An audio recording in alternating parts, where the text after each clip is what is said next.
Kamala Harris is hiring. She is looking for a vice presidential candidate to join her ticket and could announce that person as early as Tuesday.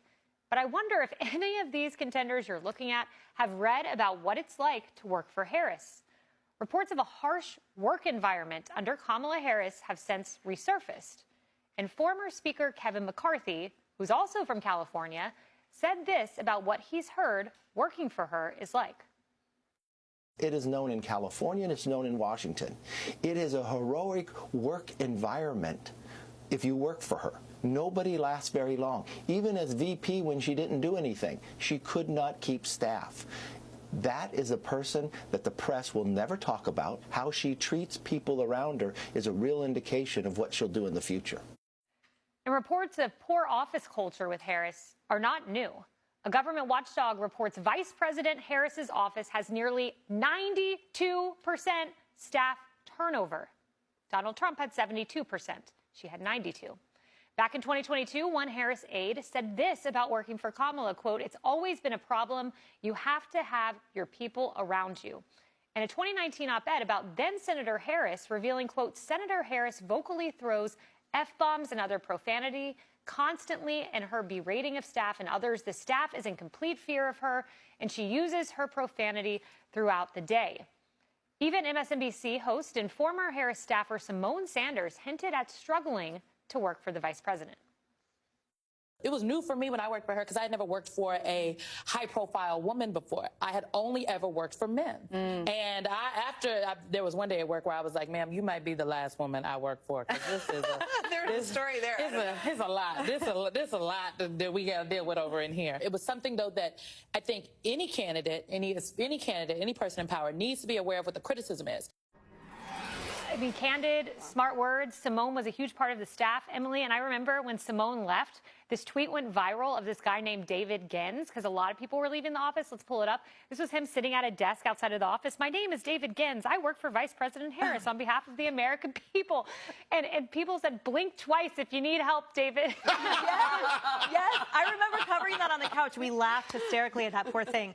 Look, at the end of the day, too, a culture like that is not hard to remedy, and rumors like that are not hard to overcome. So to me, I think I'll just leave it there for your own extrapolation. These types of reports of her office culture have plagued her throughout California as well. This is nothing new, as you said, not now and not then. And I just point to when President Biden first took office, and he said, "If someone doesn't operate with respect, I will fire them immediately." It seems like he should have looked inward. We've reported as well often and repeatedly about issues that she has had with how she's portrayed, the indignance she has about how she was, the shoes she wore on the Vogue cover, who invited her to meetings in foreign nations. Like, the list goes on about what offends her and sort of the draconian way, the draconian hand that she leads with. But I think at the end of the day, even if you say, "Well, I don't know what the facts are a 90+% turnover rate, and that's all you need to know. You know, Ainsley, I read this op-ed by this guy named Terry McCater in 2019, and his son interned in the Attorney General's office.